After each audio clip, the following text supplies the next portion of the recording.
Good morning friends. పని మనిషితో ప్రేమలో పడ్డ యువకుడు. ఇది చాలా ఇంట్రెస్టింగ్ వీడియో. ఈ కథలు అన్నమాట, కనువిప్పు కథలు, మేలుకొలుపు కథలు. ఈ కథ మా ఆవిడ చెప్తాను, ఆమె స్పందన ఎలా ఉంటుందో ఫైనల్గా చూడండి.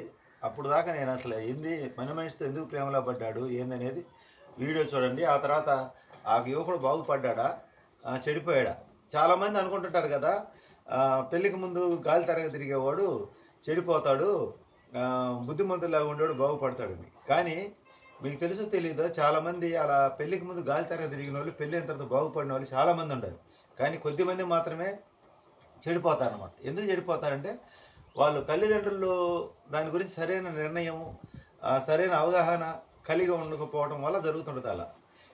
ఇప్పుడు నేను స్టోరీలోకి వెళ్తున్నాను, చూడండి. ఆ యువకుడు ఎలా బాగుపడ్డాడు. తల్లిదండ్రి మంచి పొజిషన్లో ఉన్నారు, ఉద్యోగస్తులు, 3 సంతానం.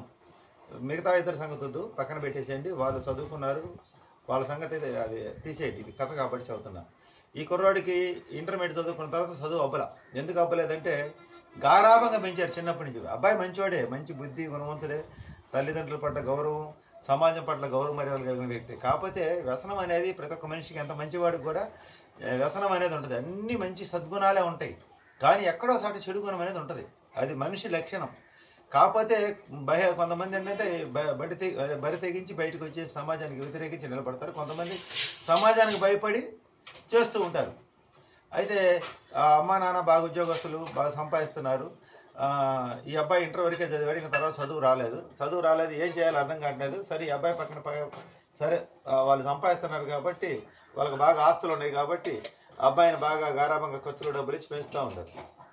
ఆ అబ్బాయికి ఏమని చేస్తుందంటే, వాళ్ళ ఇంట్లో వాళ్ళు పెద్ద ధనవంతులు కదా, వాళ్ళ ఇంట్లో పనికి వచ్చే అమ్మాయి చాలా అందంగా ఉంటుంది, చాలా బాగుంటుంది. ఇంకా అమ్మా నాన్న డ్యూటీకి వెళ్ళిపోతారు, ఇంట్లో ఈ అబ్బాయి ఉంటాడు.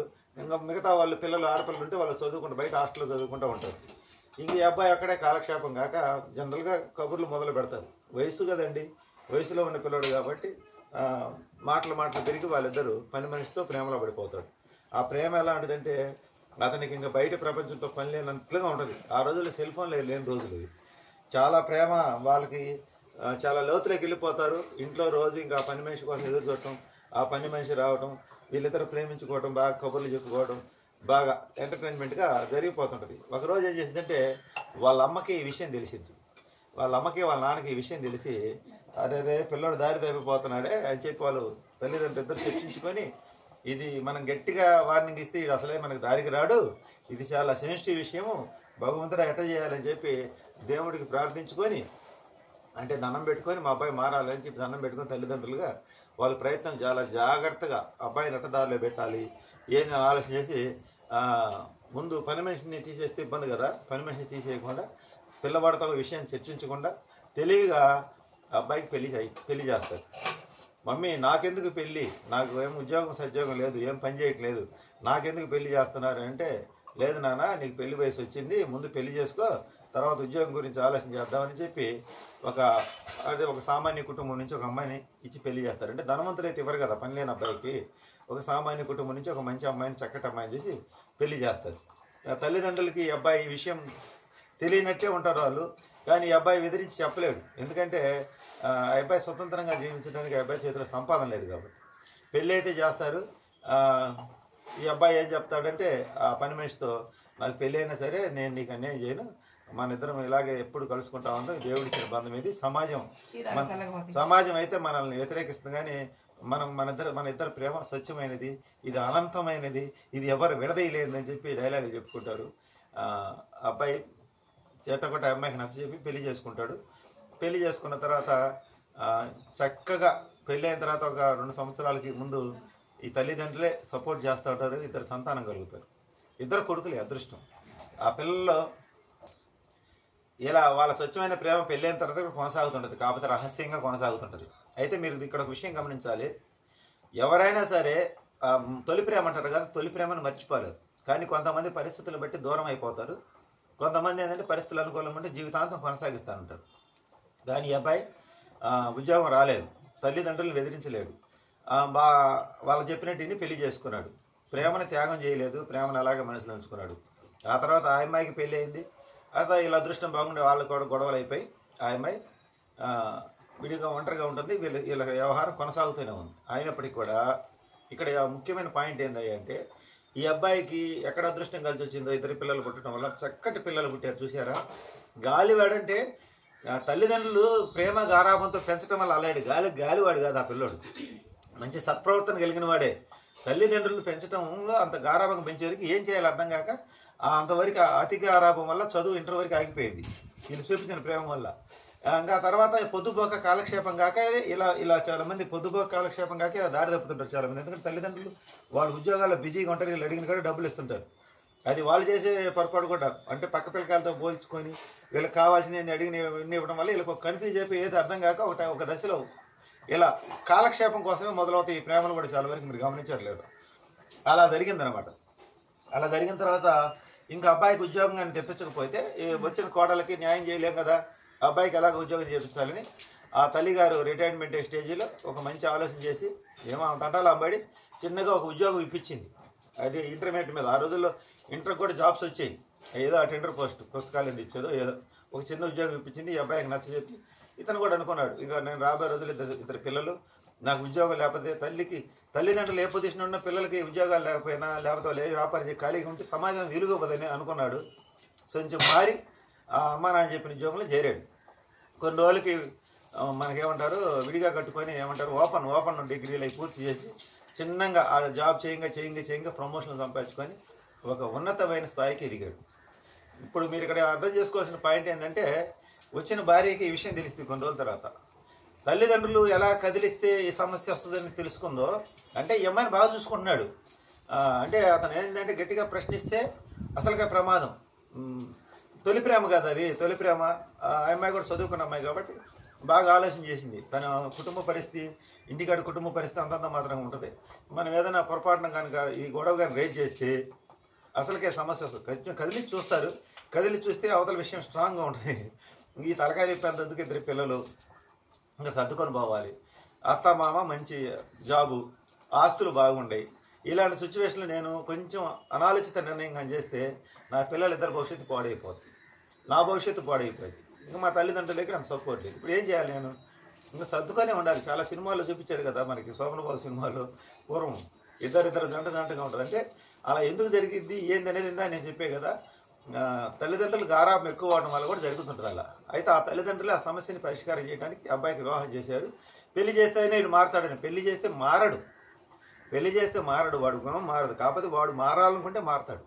ఇక్కడ ఈ అబ్బాయి ఏంటంటే మంచివాడు కాబట్టి పెళ్లి చేసిన భార్యని ఇబ్బంది పెట్టకూడదని ఒక వారంలోనో 15 రోజుల్లోనో ఒక్కరోజు అలా తొలి ప్రేమని పలకరించుకొని వస్తూ కుటుంబాన్ని పిల్లల్ని బాగానే చూసుకుంటూ జీవితాన్ని ఇలా నడుపుతూ ఉన్నాడు. అంటే కులాలు వేరవటం వల్ల, మతాలు వేరవటం వల్ల, ప్రొఫెషన్ వేరవటం వల్ల పెద్దలు సమాజం కోసమని వీళ్ళని ప్రేమించిన వాళ్ళకి పెళ్లి చేసి ప్రేమ పుట్టేటప్పుడు ఎన్ని చూడరు, అది ప్రేమ పుట్టేటప్పుడు చూడరు. తర్వాత పెళ్లి చేసుకోపోయేటప్పుడు ఎన్ని సమస్యలు వస్తాయి.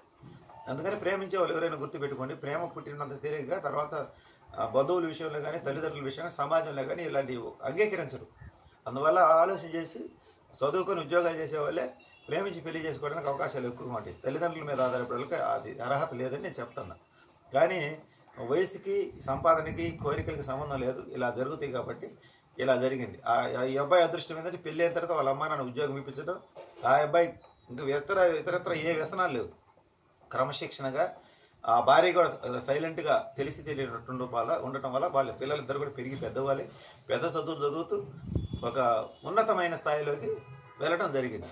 ఇప్పుడు అతని స్థాయి కూడా చాలా పెద్ద రేంజ్ అనమాట. ఇది కథ. ఈ కథలో ఆ భార్య కానీ, ఆ అబ్బాయి కానీ, ఆ తల్లిదండ్రులు కానీ గొడవ కానీ చేసినట్టయితే పెద్ద గొడవ, సెన్సిటివ్ విషయం. ఆ అబ్బాయి భవిష్యత్తు ఈరోజు ఉద్యోగం ఉండేది కాదు. ఆ ప్రేమించిన అమ్మాయిని పెళ్లి చేసుకున్నా కానీ పని మనిషి అమ్మాయి, ఇళ్లలో పనిచేసే అమ్మాయి, అతనికి గౌరవం ఉండేది కాదు, ఏది ఉండేది కాదు. తల్లిదండ్రులు మాట అన్నాడు, ప్రేమించిన అమ్మాయితో కనెక్షన్లోనే ఉన్నాడు, భార్యకి ఏ అన్యాయం చేయలేదు. 3 పాత్రలని కరెక్ట్గా పోషించాడు. తల్లిదండ్రులు కూడా తెలిసిన విషయాన్ని గలబా చేయకుండా తెలియనట్టుగా ఉన్నారు. కొడుకుని జాగ్రత్తగా మార్చుకునే దానికి పెళ్లి చేశారు. పెళ్లి చేసిన తర్వాత కోడలకు అన్యాయం జరగకుండా కొడుకుకి జాబ్ ఇప్పించారు, ఉద్యోగం ఇప్పించారు. అప్పుడు కోడలు కూడా సేఫ్. చూశారు కదా, మన వాళ్ళు మంచి సంతానం ఇప్పుడు ఈరోజు బాగుంది. ఈ సెన్సిటివ్ విషయము ఇట్లాంటి చాలా మందిలో చాలా రకాలుగా జరుగుంటాయి. చాలామంది ఎదిరించి పోరాడి ఇలాగే బతకాలని సమాజాన్ని ఎదిరించి పోరాడి దెబ్బతినిపోతారు. ఆ తర్వాత వాళ్ళ పరిస్థితి ఏముంది, ఆర్థిక పరిస్థితి బాగలేక మళ్ళీ అట్టైన విడిపోతారు. ఇప్పుడు వీళ్ళు ప్రేమను త్యాగం చేసి ఇప్పటికీ కలిసే ఉండరు. కుటుంబం బాగుంది, తల్లిదండ్రులు బాగుంది, సమాజంలో గౌరవ మర్యాదలు అన్నీ ఉన్నాయి. ఇప్పుడు చాలామంది ఇలాంటి మన పెద్దలు చెప్పేది ఏంటంటే అన్నీ అడ్జస్ట్ చేసుకుని సర్దుకోమని. ఇలాంటి విషయాల్లో ఇలా సర్దుకొని పోవడం వల్ల ఆ అమ్మాయి భవిష్యత్తు, ఇద్దరు పిల్లలు మంచి చదువులు బాగా పెద్ద స్థాయిలో ఉన్నారు, ఇతను పెద్ద స్థాయిలో ఉన్నారు. ఈరోజు మంచి హోదా, మంచి సౌకర్యవంతమైన జీవితం అన్నీ ఉండే. అంటే కొన్ని విషయాల్లో అడ్జస్ట్మెంట్ అయితే కొన్ని బాగుంటాయి. అతను ఎంత బుద్ధిమంతుడైన గుణవంతుడైనా అతని వ్యసనం అనేది, ఆ తొలి ప్రేమ అనేది మర్చిపోవాలి ఇప్పుడు కూడా. ఈ వీడియోపై మీ స్పందన చెప్పండి. ఆ తల్లిదండ్రులు చేసింది కరెక్టా, లేకపోతే అబ్బాయి ఇప్పటికి కూడా అలా కొనసాగడం కరెక్టా, ఆ భార్యని బాధ పెట్టడం కరెక్టా, ఆ భార్య సర్దుకొని ఉండటం రైటా రాంగా, సర్దుకొని ఉండటం వల్లే వాళ్ళ పిల్లల భవిష్యత్తు ఉందా, దీంట్లో న్యాయమైంది ధర్మమైంది, ఇది దీని గురించి మీరు కామెంట్ చేయండి. మా ఆవిడ అయితే అలా నేనుంటే ఏం చేస్తే అడుగుతాం, అలా ఉంటే నేనేం చేస్తానంటే సున్నితంగా మనకి ఎలా మార్చుకోవాలో తెలుసుకొని మార్చుకుంటా.